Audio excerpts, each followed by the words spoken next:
Julia Chang, the Eco Warrior streamer. She was my main character since Tag 2, so I feel like I can give good information on her. Right now she is one of the best characters in the game because she has very strong carry, really high damage output, devastating mix-ups and a suffocating neutral. Combo wise in this tutorial, I won't go into it because I don't want to fluff up this video, so if you look in the description in the video, I will link a combo document where you can see the combos that you can do with this character. So let's get into it.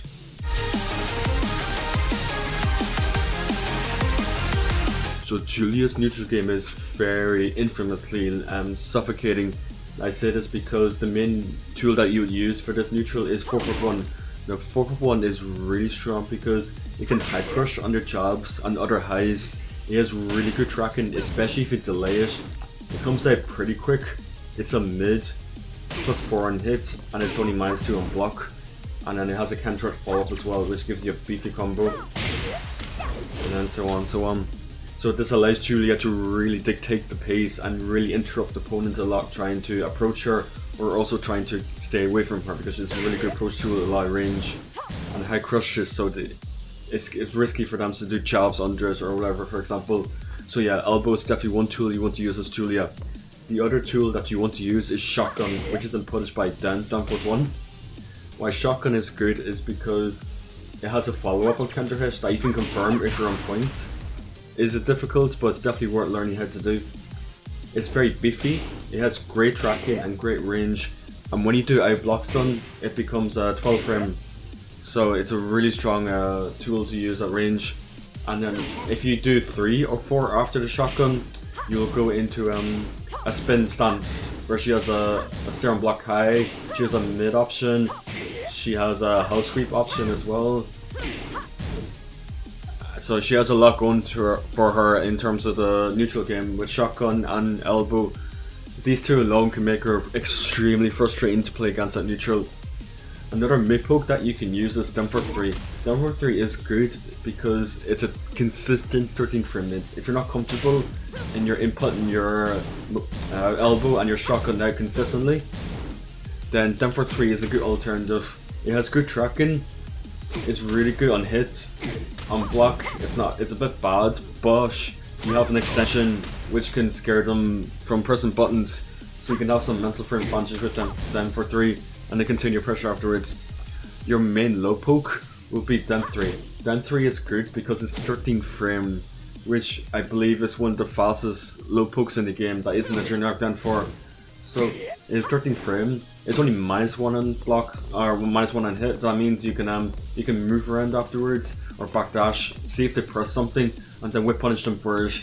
If they don't, and then you can just continue pressure. So Den 3 is definitely worth using. On counter hit, it is +4 on hit, so that means you can do elbow afterwards as a good mid check, and elbow itself is +4 on hit, so you can do Den 3 afterwards to frame trap. So you can kind of like loop the situation if they're mashing. So just even these 3 moves alone can get you pretty far with Julia. Another move is War Drum. Now I'm going to talk about mix-ups more later on in the guide. For now, War Drum is a good poke itself because it's 15 frame low. It is -4 on hit, and it is unsafe on block of course, but she has an extension which can scare them from pressing buttons. Very risky, but it is there. And on counter hit, it sparks in counter hit and becomes natural on counter. So this becomes really strong off the wall. You're bullying with 15 frame low poke, you see a green spark, you just finish the string on counter hit to confirm. And of course, you can't, every character, this is valuable for every character, their jab, okay? So Julia's jab is not the best, but she does have a cheat clef. So if you press 111, she has a full string that's confirmable on counter hit, and it's all natural on counter as well. So especially at the wall, this becomes very dangerous. Julia can murder the opponents for trying to interrupt her or overextend under pressure. She also has 1-2-1 and 1-2-1-1, which is it's all delayable. And if it hits, you get free off for 3+4 afterwards. So this is good to make the opponent respect Julia after her jobs, after her 1-2. Because if they try to press after her 1-2, the 3rd to the 4th hit becomes a natural combo. So Julia can really frustrate the opponents with the chop pressure alone. Another tool is Lashing Arrow. Lashing Arrow is good because you can space it out at neutral to be 0 or even plus on hit or plus on block. With the right spacing, it can be neutral, and even further out, it can be plus on block. So Lashing Arrow is a very strong tool to have with Julia to approach the opponent with. If they don't back roll, you get free follow-ups. Running 1 is also another good tool with Julia because on hit, you get a pretty beefy mini combo into your Oki. And if you're near the wall, you can get mini combo follow-up, which I just dropped, but you do normally. And on block, it is +4 on block, so you can challenge with elbow afterwards, or shotgun, whatever you fancy. So this is something that you have to look out for and duck at range against Julia. You have to respect this move because it is quite fast, especially if you're good with your instant running ones, to really ramp up the pressure. Back 4 is a move that's really strong homing with Julia because it's a normal hit launcher. So, and it used to be plus on block, but now it's -2, but it's still a very strong homing move. And it's the recovery on it is quite faster than it looks. So definitely worth using with Julia. And in terms of and of course Magic 4 is also very important with Julia because she's quite low minus a lot to your down 3, your jab, your elbow and block and stuff like that. So if your opponent likes to mistime their offense or overextend under pressure, you can keep them honest with the Magic 4. And then Julia gets a good combo off it as always. So yeah, that's a Magic 4 combo there. For whip punishment, what I would use is stuff like down for 3 1+2. For quicker whip punishment, 4-1-4 at range. Or if you're a bit more confident, 4-3 into running 2-1 as a quick whip punisher as well. And if you're up close and they whip something bigger, you can do down for 2-1 for a big launch. So yeah, that kind of covers the main tools that Julia would use at neutral. And so I'm going to go into her mix-ups now, which is like one of the cornerstones of Julia.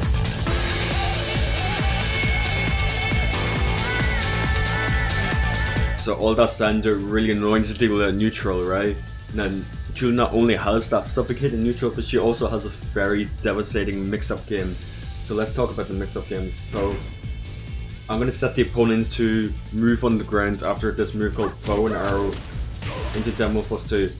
So Bow and Arrow is a low mid that's natural knockdown, and it gives Julia a really scary Oki mid-screen. So if they move on the ground after Bow and Arrow mid-screen, she gets a free Demo +2. And when they're afraid to move because of the Bow and Arrow, this is where Julia can start doing 4-2 to hit them groundish. So that's kind of like the main mix-up that Julia will have at neutral with Bow and Arrow. Now at the wall, she gets a free 4-3. And the 4-3 is always guaranteed at the wall after Bow and Arrow. So this makes Julia wall game extremely scary. And you'll mix Bow and Arrow up with moves like wall standing 4, or with moves like wall standing 3 at the wall especially. This is safe wall spot, homing, safe, and mid as well. And you can use this in neutral as well. It's not necessarily mix-ups, you can also use it in neutral too.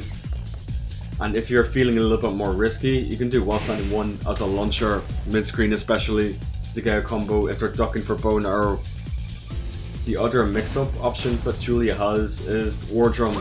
Now, how War Drums works is, so War Drum is a low and high at the same time, but if you space out so only the low connects, it becomes a natural follow-up to the mids, which as you can see a low wall spots there, so it gives Julia a very devastating wall game. And then she has a bunch of setups that goes into this. For example, her 11 frame while standing 4 punish, she can set up a game of War Drum. See, as you can see, it connects there and only the low connected there. So if they tech roll and not block low, this will catch them. You can mix this up with stuff like 4-1+2, the shove, which is especially near the wall, is a devastating wall bend. Now it's safe as well, and at the wall you get really good combo. And you can get a little bit more optimized than that, but I'll just show that for now. Mid-screen, you can go for that, or you can go for stuff like downward 1. So if they crouch during downward 1, so if they crouch for downward 1, you get free follow-ups. It's +14 on hit, so you get free follow-ups with downward 3+4. Or if your execution is a bit better, You can do 4-3 into run into 1 for more damage into strong Uki situation. So down forward 1, you can also use this in neutral, like with wall standing 3. You can also use down forward 1 in neutral just to catch the random duck in at times, or if you're in a mix-up scenario.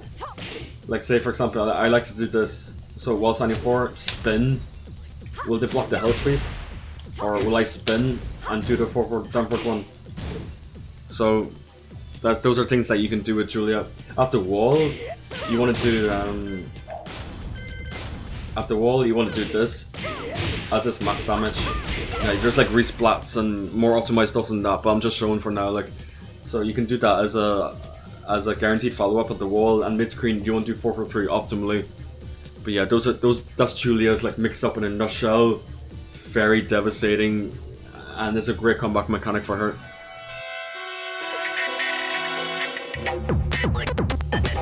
So for her punishment, she has 1-2 for 10 frame, plus 5 and 17 damage. Alternatively, you can do 1-1 for a bit more damage and plus 2. It's up to you. 12 frame, she has 2 back 1 plus 2 for 32 damage and a side switch.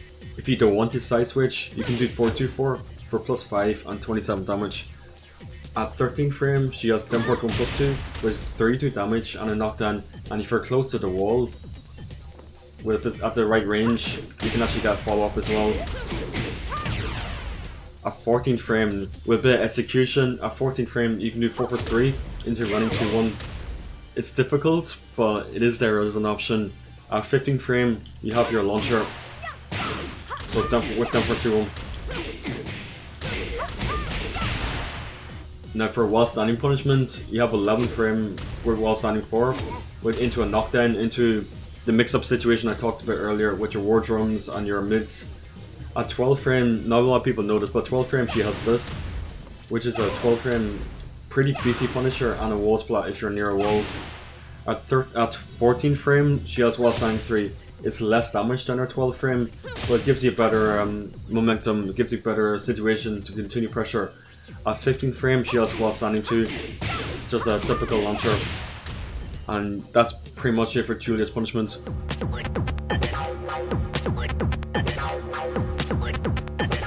So that about concludes the tutorial. I want to keep it small and basic. Like there's some text, there's some setups, there's some moves I didn't really talk about. But I mentioned every key move, I mentioned all the important situations, and I think that'll do for a small tutorial to get into this character. I hope it was beneficial, I hope it was helpful. If you like this kind of content, please drop a subscribe to me. I will be making more character tutorials with future characters, so stay tuned and go war drum some people in ranked. You win. Don't forget to subscribe!